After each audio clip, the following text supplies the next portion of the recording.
আসসালামু আলাইকুম। আমি মোহাম্মদ সাব্বির হোসেন, বাসা দামোদরপুর গাবতলী। আমাকে বন্ডন সিড কোম্পানি আমাকে একটা ট্রায়াল শসা দিছিল, শসার নাম হলো আইসার। এই শসাটার বৈশিষ্ট্য হলো শসাটা রোপণ করার পর থেকে 42 থেকে 46 দিনের মধ্যে ফল হারভেস্ট করা যায় এবং শসার কোনো পরাগায়ন লাগে না, স্বপরাগায়ন মাছি ছাড়াও এটা যথেষ্ট ফলন দেয়। জমি করছিলাম আমি 5 শতাংশ।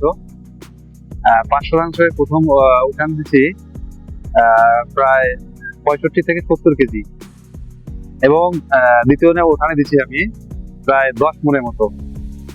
তৃতীয় উঠানে 10 মন প্লাস এবং চতুর্থ উঠানে সেম একই। তাহলে মোটামুটি শসাটা অনেক সুন্দর, কৃষকেরা করলে অনেক লাভবান হবে।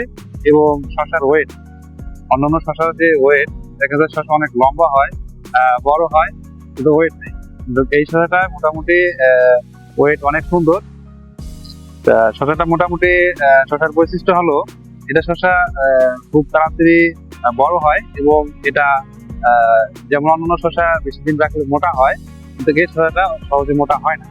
শসার সাইজ দেখা যাচ্ছে এখানে। হ্যাঁ, এই শসা খুব তাড়াতাড়ি হারভেস্ট করা যায়।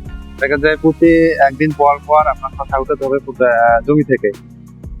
শসার জাতটা অনেক সুন্দর, আলহামদুলিল্লাহ ভালো। এবং এই শসাটার ক্যাপ নাই বললেই চলে আর কি। যদি ভালো কিছু করে এর কোনো ক্যাপ বের হবে না। আপনারা নিঃসন্দেহে শসাটা করতে পারেন ইনশাল্লাহ, নির্দ্বিধায়। ঠান্ডার সময় নভেম্বর থেকে এটা রোপণ করা যায়, সমস্যা হবে না ইনশাল্লাহ। কিন্তু এটা শসা করলে আপনার কৃষক অনেক লাভজনক হবে ইনশাল্লাহ।